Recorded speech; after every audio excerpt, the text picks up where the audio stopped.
Hey everybody, welcome to Consent to the Governed. It's August 6th, 2025. Today I want to talk about the size of government, I believe it should actually be bigger than what we think it is, but it should be more efficient, and the fact that they've been lying to us all these years about the size of our government. So, to start, basically, for about a half a century now, both parties have been lying to the public about how big our government is. This particular graphic from the Brookings Institute civil service employees, and this is what we tend to think is the size of the government. Which, if you look really at that particular number, that the dark blue there, it really hasn't changed all that much, it seems, since 1984. Military has reduced some. Postal, we're not going to really worry too much about that, though it has reduced some. Contract employees, that's where we need to be looking, because that has all increased the size of our government without them telling the public that's what they were doing. Now, the grants, I'm not really going to talk too much about, other than I would like to see the grants to say about the same as they have been in the last 5 years, because that's the scientific research. That's the cancer research, the vaccination research, the Alzheimer's research, and everything else like that.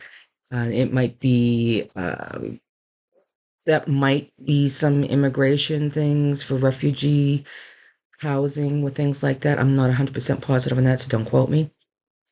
But that I don't have too much issue with that, other than I would like to see it stay about the same, because I would like our people to be healthy. So that's just me, but. Um, but if you look at the contract stuff, this has gotten bigger, and it's gotten bigger for two reasons. One is which our population has grown, and we need more people to provide the services to the citizenry. Plain and simple. You need more people to do the work. However, they've been lying to us by not telling us this is what they're doing instead of increasing the civil service people. Okay, so what I did here was I took the Brookings numbers, it's all in this section here, and just put nice little zeros on it. And then I took the census numbers for the decades. So pretty much employees, military contract, I added those together, divided into the population to see how many employees we need for how many citizens. Now, for 1984, it says 20, one employee for every 29 citizens, but that's probably closer to maybe 32, 33, because it was 1984, and I divided into the 1980 number. Same thing for the 1993, it says 35, it's probably closer to 36, 37. 2000, it had grown in those 10 years, 47. Um, I'm going to say that we probably need right now about one government employee, not counting the grant stuff, for every 40 citizens. Now, that sounds like, I don't know about that. If we need one government employee for every 40 citizens, for 40 citizens, that one employee actually takes care of providing our social security, answering our phone calls, or doing our paperwork, regulations for the Environmental Protection Agency or OSHA, our actual air traffic controllers, or our personnel management, or our financial people, our oversight people, National Park Service. So one employee to do all of that for 40 people, that's pretty cheap, I think, for what we're getting. So the reason they've been lying to us, and it's primarily Republicans, but Democrats are complicit because a lot of them also take money from big donors. Privatization, government services, ultimately and invariably costs us more. It costs us more in money. It costs us more in the fact that we get less for our money, and we have less oversight of the quality and quantity of what we get. It's actually more cost effective and business-like to keep those positions in our government.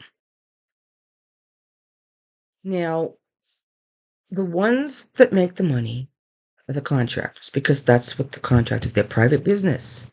Privatization, private business. They are in the business to make money. Whereas in the government is in the business of providing services to the public. The goal is not to make money. Yes, it's nice that we have some parts of our government that do make money. National Park Service brings in money every year. Parts of the IRS beyond taxes brings in money. Things like that. But the ultimate goal is not bringing in profit. It is providing service to the public. Whereas for the contractors, the goal is profit. And quite frankly, we're secondary. So where do we go with that? We need bigger government, but we need to be more efficient. And we have an opportunity here. They have broken it so badly. They have screwed it up so royally that we have an opportunity to build it back better, more efficiently for what we need today.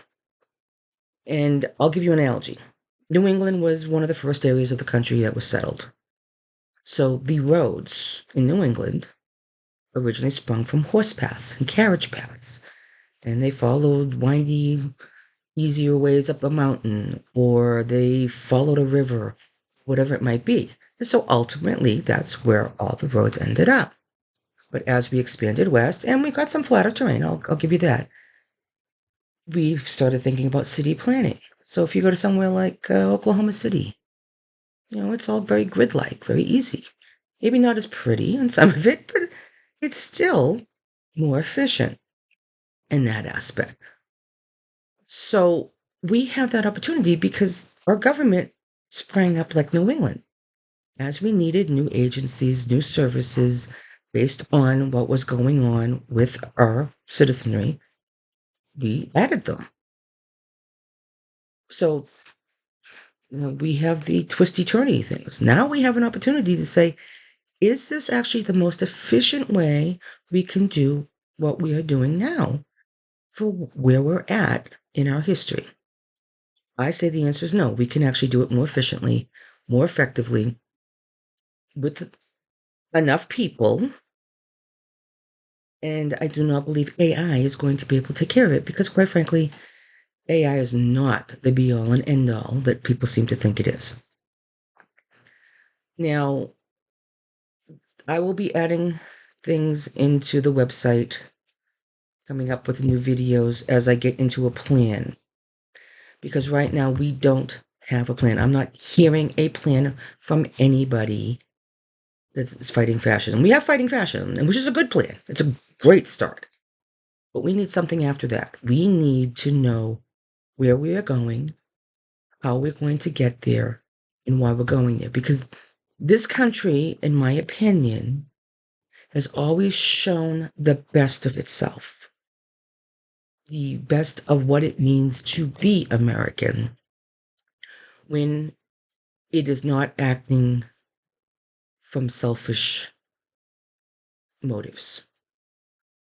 When we have a goal that's greater than ourselves, that is for the collective of the country.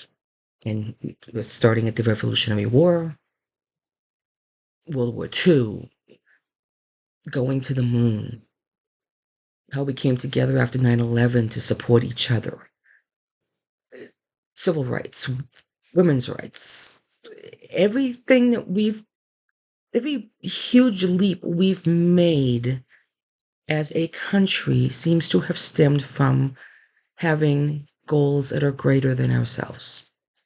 And I'm going to bring in the immigrant situation a little bit here because I do have ideas for that. Because, quite frankly, what's going on is abhorrent. It is awful. It says the worst things about the worst of our country. The actual hate that is involved, the lack of dignity and human decency toward people is I don't even have the words. My husband brought up a really good point the other day because we talk about this, obviously.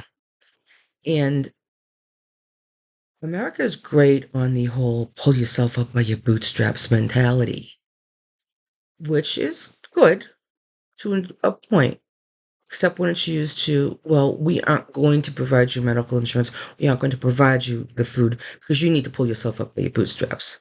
That's BS. Okay, nobody in this country should be going hungry. Nobody in this country should not be able to receive medical care. Period. End of discussion. We are not a third world country, regardless of what they're trying to do right now. But as my husband said, the immigrants, on the whole, and I'm not saying every single person, but on average, a great average, the majority of the immigrants that come here, for whatever reasons, it takes guts, it takes fortitude, it takes hope and the belief that there is better for themselves and their family. And is that not the exact same attitude that we associate with Americanism? That you can be more, you can do more if you're willing to work hard? Is that not the exact type of citizen we want? Because immigrants add to our collective whole in a way with new ideas, fresh ideas, innovations, even the foods. We are called the Great Melting Pot for a reason because we can take the best of all these different nationalities and ethnicities and beliefs. We can put them together to make something greater out of it. And that is our superpower when we use it with empathy. When we don't, we have stuff that's going on in DC and around the country right now. So when you're thinking about it, anything we do in the future, where we are going, what we want, we need to be thinking about. We need to be thinking about how do I make not just my family's life better, but everybody else's. Because someone else getting something you're not, if all it means is it brings them up to a level where they're not starving or where they're not worrying about whether or not they can put shoes on their kids' feet, really? Human decency, people. It is actually better for our country if we all start at a very minimum area or its level of not having to worry about where the next meal is coming from, whether or not you can have a roof over your head, whether or not you could take your kid and get another inhaler for their asthma, go to the doctor for that. When you take those worries away, those just basic living day-to-day worries away, now you open up a whole lot of energy and time for things like innovation, creativity, starting new businesses, thinking up new things that will make everything better. That's what we need. That generates economy. That generates greatness. And that's what we need for this country. I want clean air. I want clean water. I want clean land. I want clean space. We screwed up the land. We screwed up the ocean. And now we're screwing up space with the space debris. Why can't we learn from our mistakes? Why can't we do that? Why can't we apply that as we move outward or downward into the ocean or wherever it might be? As we grow and compete, it does not. Making the government larger to do these things does not mean we can't have capitalism. Having corporations and the rich pay their fair share when they also get clean air and they also get clean land. Because the plain and simple truth is you cannot have business regulate itself. When I was talking about the privatization, I have experience with that with the FAA. When I first went in the FAA, it was right at tail end and when they were contracting out the low volume towers. I'm not going to talk too much about that. But then later on, it was probably about 20 years ago, maybe, we decided to contract out flight service. We had people. I mean, they still have some of them up in Alaska because so much of their stuff is unique. So I'll just make that caveat. The rest of the nation. In flight service, we had people who knew the local area, the local weather patterns, and the pilots could call them on the phone, would go in and talk to them face to face to file flight plans. They also help with search and rescue, coordination, things like that. But so they might go in and the pilot say, oh, this is what I want to do. And the local person might say, oh, you know what? You might want to wait 2 hours because we tend to get a lot of fog in that valley that time of day. Or, they're talking about this weather pattern, this weather system moving in. You might want to deviate south and then go, but that should keep you out of the way. That little personal touch, that little extra, but very, very necessary for safety. When they decide to contract it out, the contractors, because they don't want to pay nearly as many people, automated a lot of that, which just spits stuff out. It doesn't take into account the weather. It doesn't take into account what goes on locally. And after some time, some of the things that flight service was doing for pilots, it stopped doing. And that meant the air traffic controllers, who were already short-staffed, and are even more short-staffed now, had to take up some of those duties for the pilots. So the contractors are actually doing less and making money off us and providing less service. And contracting initially usually does save money for the first couple of years. And then, personnel costs are going up. Oh, we want to upgrade this equipment so we can better service people, so we need more money. And their contracts keep getting higher and higher and higher. Whereas in the government, we can say, no, we're going to, instead of giving you all of that money, we're going to give you half of what they would have had. And you're going to figure out how to do it more efficiently. You have no choice because this is all you're getting. We don't have that option when you privatize because the private people privatizing, having it to make money. And this is why you can't have business regulate itself. And I'll give you another example from the FAA. I can't remember exactly when it was, but there was a period of time where they thought we could save money and have the airlines do their own overseas maintenance inspections. That didn't work out well because when it comes down to, is it going to cost us, or do we just kind of ignore a little bit, or we push the envelope a little more instead of doing every, we'll say 3 months, we go to every 4.5, or we get away with 4, let's go to 5 months. We don't know. We'll just, fetch the paper, whatever it may be. The point is it will come down to profit every time on the business side.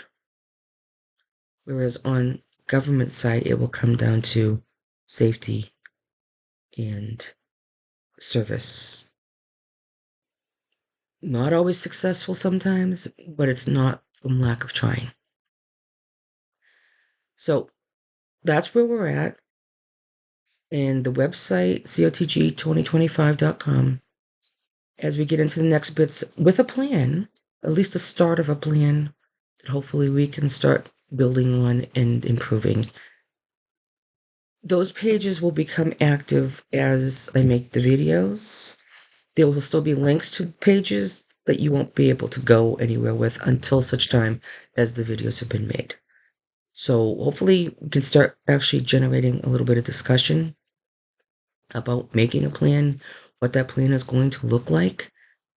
And remember, we do best when we think beyond ourselves. That doesn't mean we can't think about ourselves.